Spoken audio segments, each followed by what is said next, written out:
बगावत का सैलाब आएगा, अगर जुल्म हद से बढ़ेगा तो इनक़िलाब आएगा।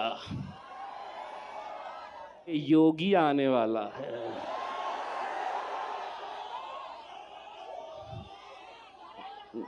मैं बोला अच्छा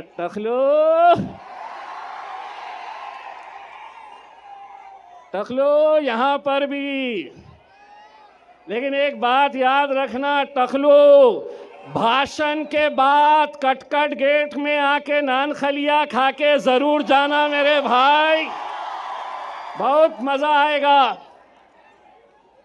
और योगी पे क्यों खत्म, लाओ जिसको लाना है। इतनी एक बात गारंटी के साथ कहता हूं, जहां तक नजर जा रही है, रामगिरी जब हमारे हुजूर के खिलाफ, नबी करीम सल्लल्लाहु अलैहि वसल्लम के खिलाफ गुस्ताखी करता है, कोई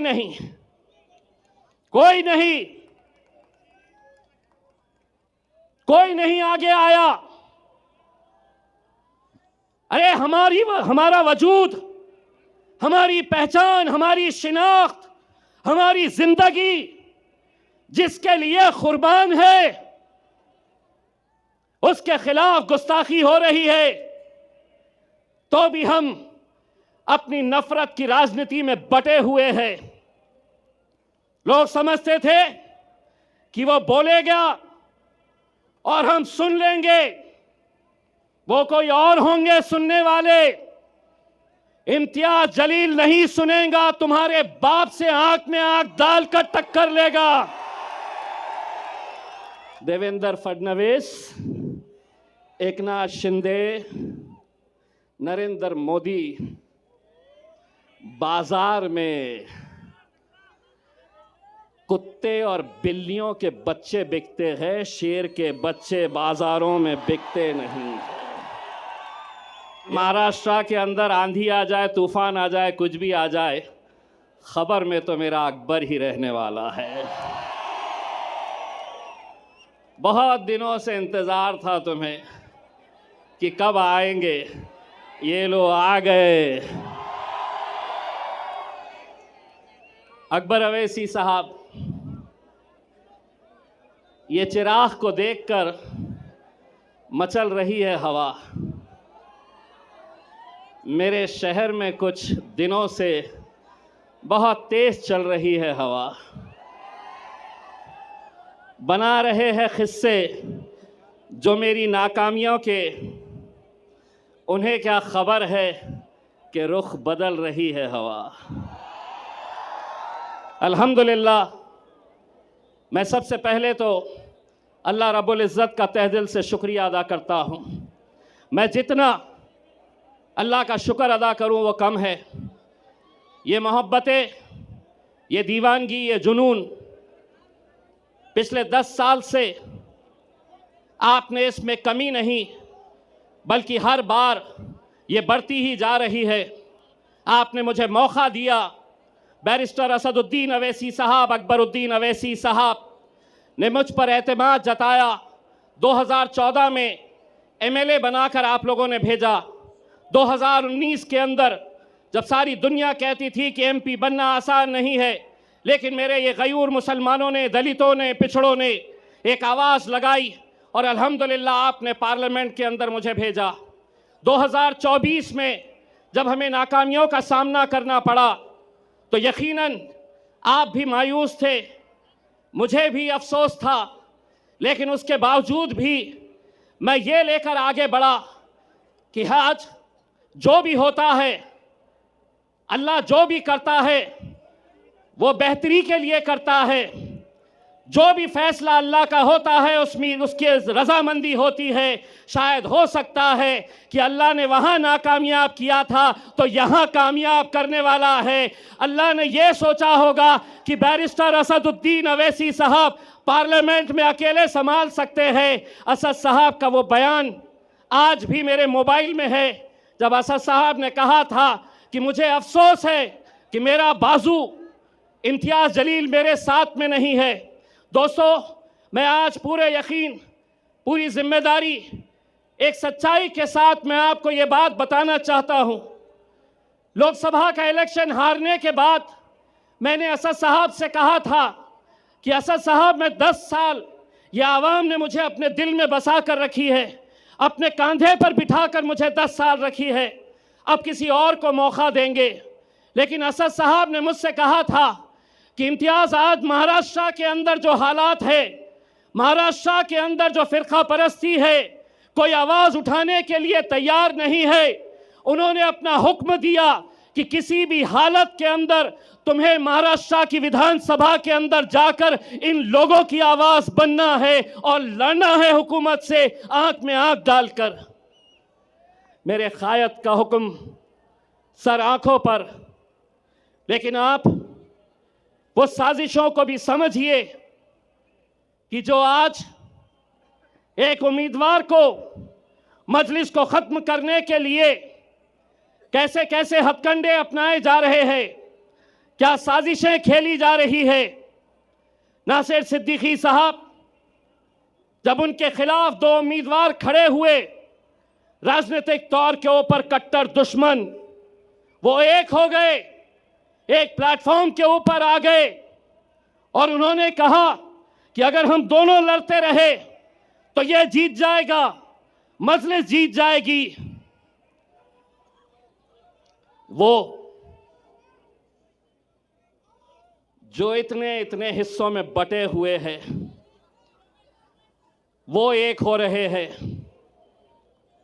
जिसका एक अल्लाह, जिसका एक रसूल। हम कैसे बट रहे हैं? हम क्यों बट रहे हैं? कौन बांट रहा है हमें? 28 उम्मीदवार पूरे महाराष्ट्र के अंदर सबसे ज्यादा मुसलमान उम्मीदवार अगर खड़े किए गए तो वो औरंगाबाद की पूर्व सीट से, जहां मजलिस इत्तेहादुल मुस्लिमीन ने मुझे खड़ा किया है। 28 खड़े नहीं हुए, खड़ा किया गया है।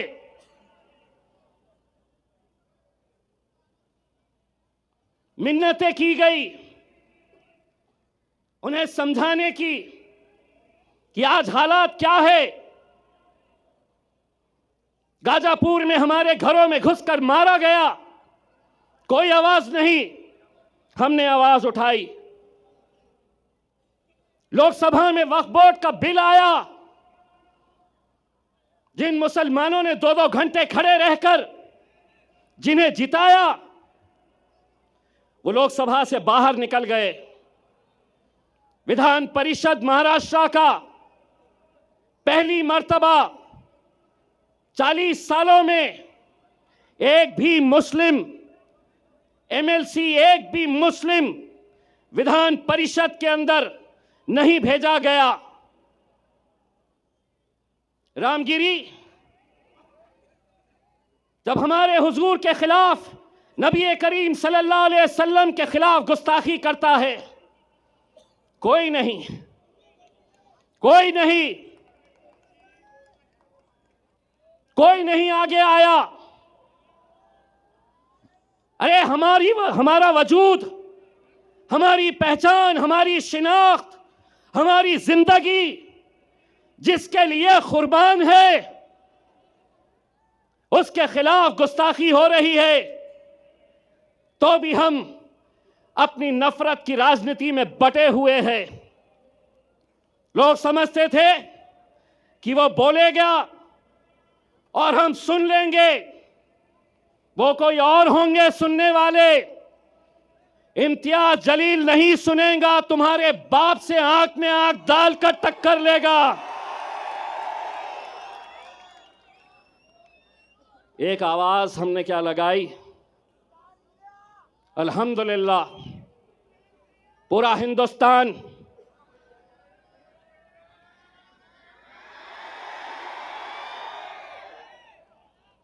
पूरा महाराष्ट्र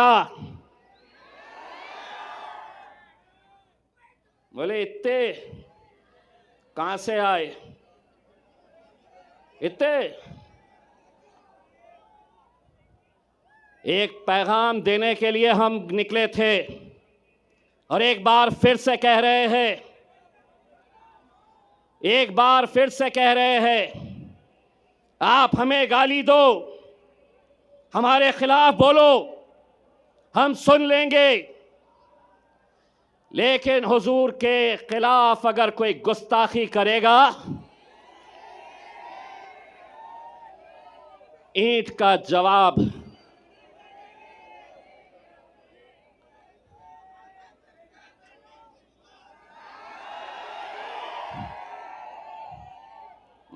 पुलिस वाले देख रहे मेरी तरफ, बोलता क्या पत्थर,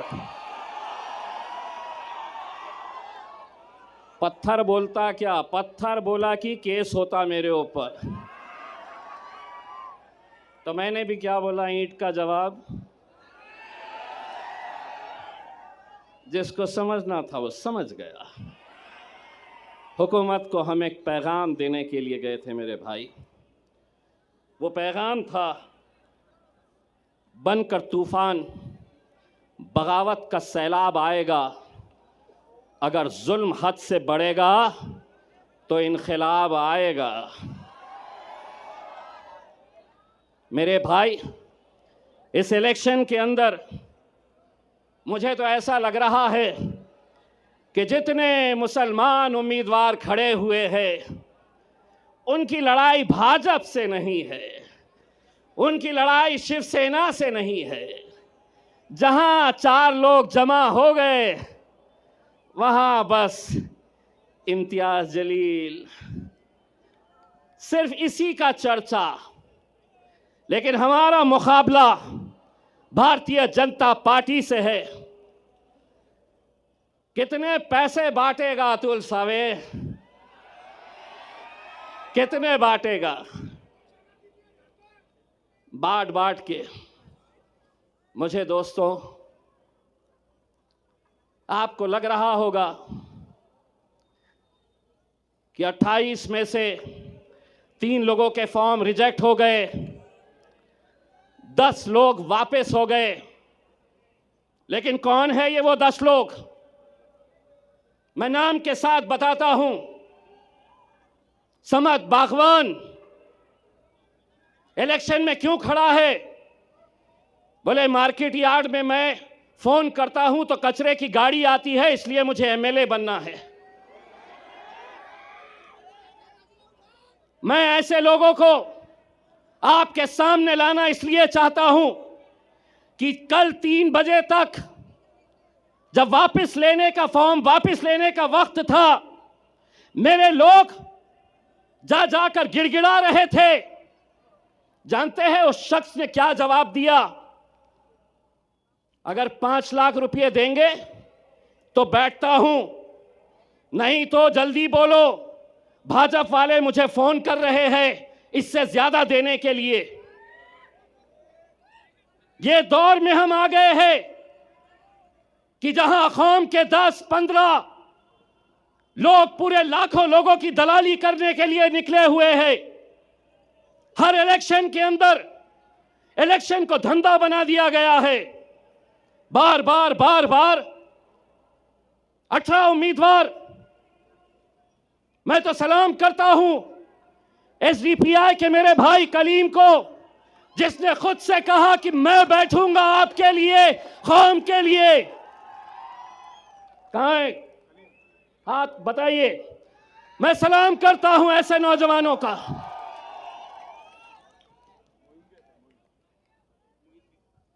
मोइन साहब भी है वेलफेयर पार्टी के, जो खुद से बैठ गए। इम्तियाज जलील, जो खराब हो रहा है, मैं तो पत्थर हो गया हूं। जहां पर भी आईना फूटता है, इल्जाम मेरे पर आ जाता है। इम्तियाज जलील वहां इतने सीट क्यों खड़े करा, यहां इतने कम क्यों खड़े करा? 288 सीटें हैं महाराष्ट्र के अंदर। असद साहब ने ऐलान किया, हुक्म दिया कि सिर्फ हम 16 सीटों के ऊपर इलेक्शन लड़ेंगे। यहां पर भी मैं सलाम करता हूं ऐसे नौजवानों का जो अपने कायद के फैसले के ऊपर लब्बैक कहते हैं, और ऐसा ही सलाम मैं करता हूं मेरे छोटे भाई समीर साजिद का, जिसने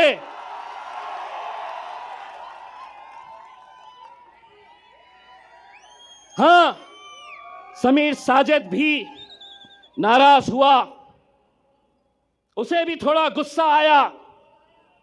जानते हैं, जिस दिन असद साहब का फैसला आया उसके दूसरे ही दिन शहर के जितने भी मजलिसी मुखालिफीन हैं उन्होंने समीर को फोन किया और कहा कि अब तू हमारे साथ आ जा, हम दिखाएंगे मजलिस को, हम बताएंगे असद साहब को, अकबर साहब को और इम्तियाज जलील को। लेकिन ये नौजवान लड़के ने कहा कि मैं पहले भी मजलिस में था, आज भी मजलिस में हूं और कल भी मजलिस में रहूंगा। समीर भाई, तुम्हारी कुर्बानी मजलिस भूलेगी नहीं। इलेक्शन जिस दिन खत्म होगा, इंशाल्लाह दूसरे ही दिन तुम्हें महाराष्ट्र की एक बड़ी जिम्मेदारी दी जाएगी इंशाल्लाह। मेरे भाइयों, कुछ उम्मीदवार आप देख रहे होंगे टिकट नहीं दिए,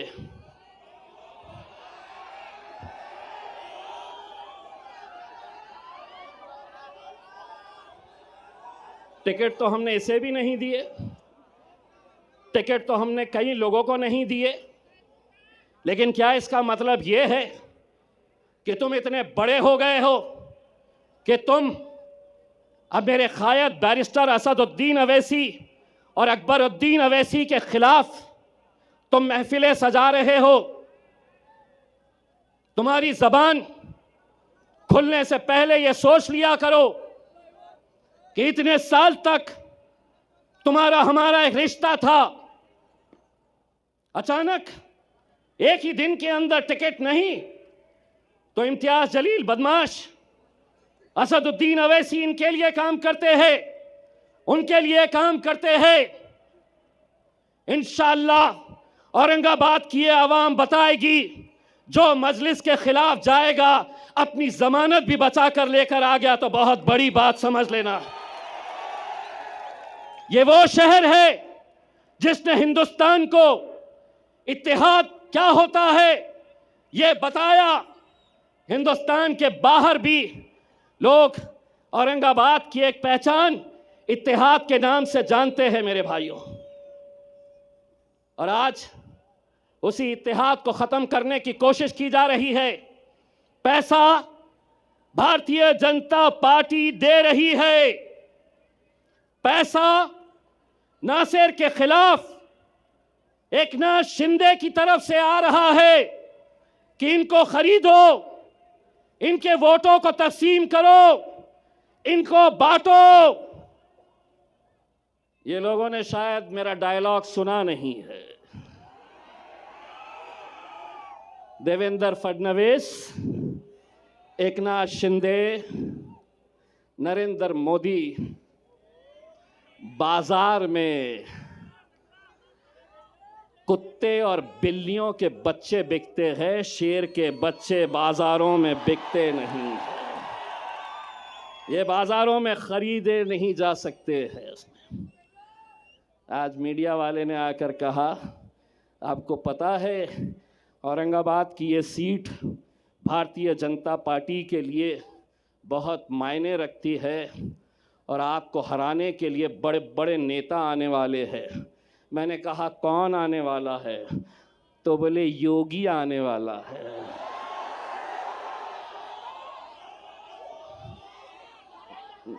मैं बोला अच्छा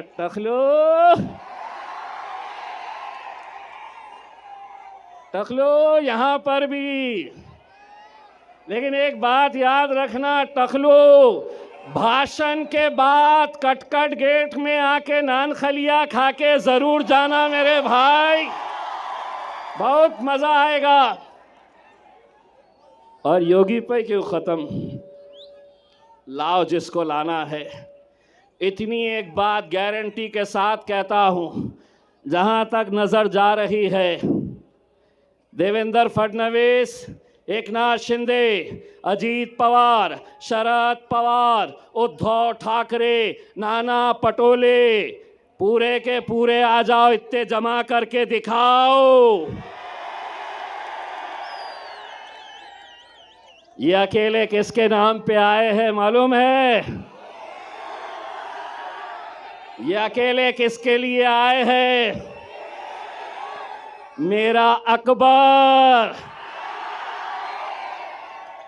10 साल का इंतजार खत्म होने वाला है। पेटी बांध लो, मौसम बिगड़ने वाला है। मैं अब आपसे इजाज़त लेता हूं और यही उम्मीद करता हूं कि 20 तारीख के दिन आप सबको निकलना है, मजलिस को कामयाब करना है। और हाँ, जाते जाते इतना कहना चाहता हूं, अकबर भाई का ये एक ही जलसा नहीं है, अभी 2 बार और आने वाले हैं। आज टेस्ट मैच खेलेंगे, दूसरे में वनडे खेलेंगे और तीसरे में 2020। बहुत बहुत शुक्रिया। वाखिर उद्दौला।